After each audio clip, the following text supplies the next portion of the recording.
You're an ordinary 19-year-old guy who can barely afford rent and food.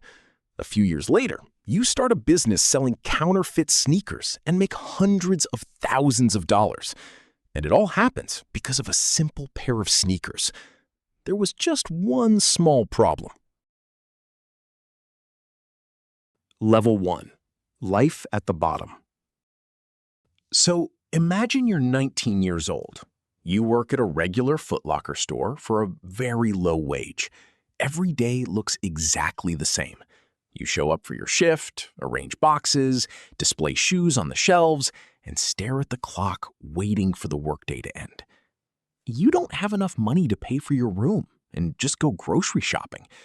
Sometimes, after paying all the bills, you have so little money left that you have to pinch every penny. You constantly think about how to earn more, but you see no opportunities.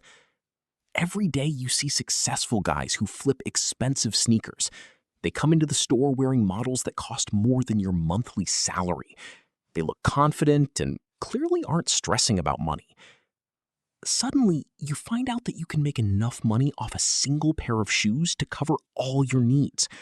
At first, it's hard to even believe. You work an entire month for an amount someone else makes in one lucky deal. Meanwhile, you constantly lose raffles for rare models. You enter again and again, but get rejected every single time. And right then, an idea pops into your head that will change everything. Level 2. The first replicas.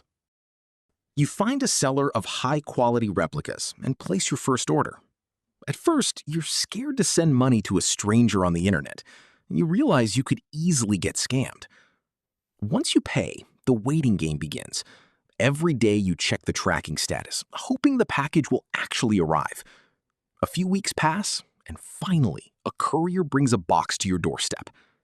You open it and are absolutely stunned by the quality. The box looks genuine. The logos are in place. The materials feel exactly the same. Compared to the original, there is almost no difference. You start closely examining every stitch, every detail, but everything looks too good. Your friends and people around you look at your shoes and think they're authentic. Some even ask where you managed to buy them. But you realize that the authentication system is far from perfect. And for the first time, you wonder how many people actually wouldn't be able to tell a fake from the real thing. Level 3. The first sale. You buy more and more pairs, starting to make posts on social media to sell your shoes.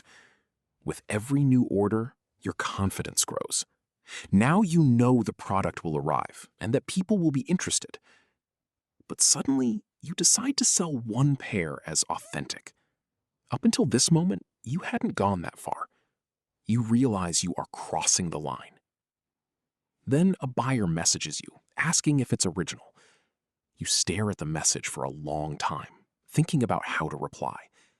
The entire deal hinges on this answer. But you decide to lie and say it's not a fake. The buyer agrees and transfers the money. And just like that, your first major profit hits your card. The amount feels unreal. You open your banking app several times just to make sure the money actually arrived. No consequences follow. Nobody complains. Nobody notices a thing. From this moment on, you realize just how profitable this business can be. Level 4. Quitting the job. You don't stop. You keep selling fakes. One sale turns into a few. A few sales turn into dozens. Your income grows rapidly. You start making more in a week than you used to make in a month. You've already forgotten what it's like to be poor. Now you can buy everything you used to just window shop for. You no longer have to stress over every bill and every purchase. You realize you don't need the Foot Locker job anymore, nor its paycheck. Now it seems laughable compared to the cash you're pulling in from sales. One day, you simply decide to quit. You no longer want to stand behind a counter and work for someone else. From then on, you start studying the signs of authentic footwear. You watch dozens of videos, read forums, and scrutinize every minor detail. all to better hide the flaws of the replicas and pass them off as originals. Level 5. Bulk orders. You start contacting the replica supplier directly. You place a massive bulk order. You do this using your last bit of money, risking everything you've managed to save. At the moment of the wire transfer, the thought keeps haunting you that the supplier could just vanish with your money. But there is no turning back. For several weeks, you live in anticipation. Every day you check your messages and the shipping status. And then, one day, dozens of shoeboxes are sitting right in front of you. You open them one by one and realize you've just received more inventory than you've ever seen in your life. Dozens of pairs of shoes are stacked before you. This is no longer just a hobby or a side hustle after work. It is turning into something much bigger. You start posting them on social media and selling them at a massive markup. Sales roll in one after another. Every day brings new messages from buyers. Money starts coming in faster than you can spend it. From this moment, you transform from a petty replica reseller into a full-fledged merchant. Level 6. The first cracks. You decide to rent a separate space to store your fakes because your sales volume keeps expanding. Your bedroom stopped fitting all the boxes a long time ago. They are piled in corners, under the desk, and even next to the bed. Now you have your own warehouse. When you walk in, you see dozens upon dozens of boxes. It looks like a real business. But suddenly, a buyer suspects they were sent a fake. They start sending complaints, and a dispute erupts between you. At first, you think it's just a typical unhappy customer. But the situation begins to spiral out of control. He leaves negative reviews and opens a dispute on the platform. Every time you get a notification, your heart starts racing. At some point, the platform bans your main account. You stare at the screen, unable to believe your eyes. The account that had been generating your income for so long vanishes in literally a single day. But instead of stopping, you create a new account and keep operating as if nothing happened. After this incident, you start using increasingly sophisticated methods to disguise your counterfeit sneakers. Now you understand that a single mistake is enough to lose everything. Level 7. Journey to the source. Your income skyrockets to unbelievable heights. You no longer count money the way you used to. What once seemed like a fortune now looks like standard revenue for a few days' work. And you realize you want to make even more. You want to cut out all the middlemen standing between you and the supplier. Every middleman takes a cut of the profit, and you want it all for yourself. So you fly straight to China. For you, this is a completely new world. You find yourself in a place you had previously only heard about in messages from suppliers. You visit the factories and production lines where the exact sneakers you've been selling this whole time are made. You see the entire process with your own eyes, from the very beginning to the very end. Materials are cut, soles are assembled, details are stitched, and finished pairs are packaged right in front of you. You realize that a massive industry drives all of this. And the most surprising part? The quality of some pairs is so high that even you struggle to tell them apart from the originals. At that moment, you realize just how much massive money is circulating in this business. You strike a deal directly with the supplier to purchase hundreds of pairs. Level 8. Scaling up. You start organizing massive shipments. Boxes arrive by the dozens and hundreds. We're no longer talking about just a few pairs of shoes. At some point, you realize you can't handle it alone anymore. You simply don't have enough time to answer messages, ship orders, and manage purchasing all at once. You need extra hands, so you hire employees.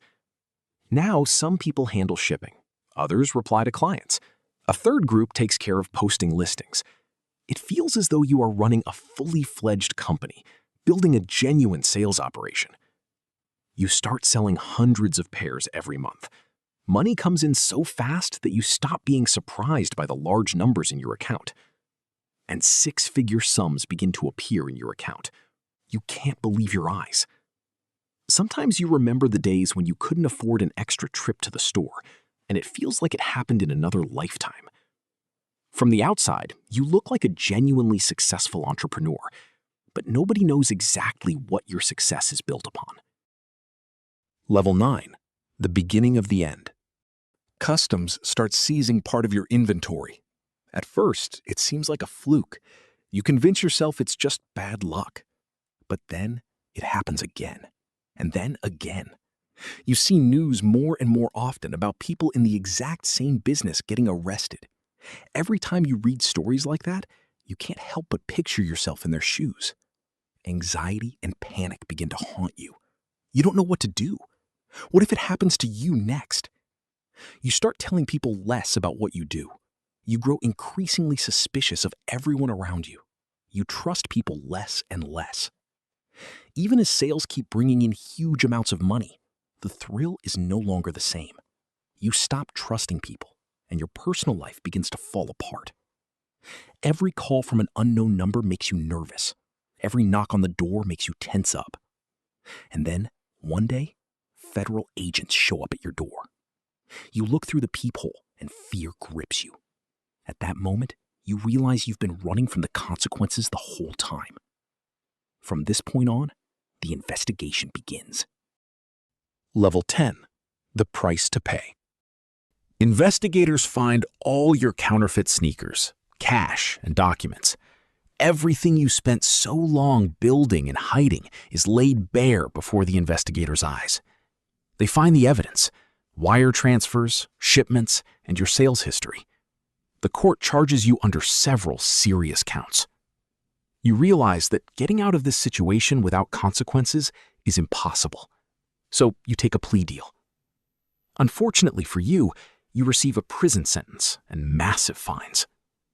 In a single moment, everything you worked for over the past years vanishes. You lose your business, your money, and your assets. After being released from prison, you can't find a decent job. Most employers won't even consider your application. You were forced to return to the exact place you wanted to escape so badly. The ultimate irony is that you once started all of this for money and freedom, but in the end, you lost both money and freedom. After all these years, you return to practically the exact same spot where you once started your journey.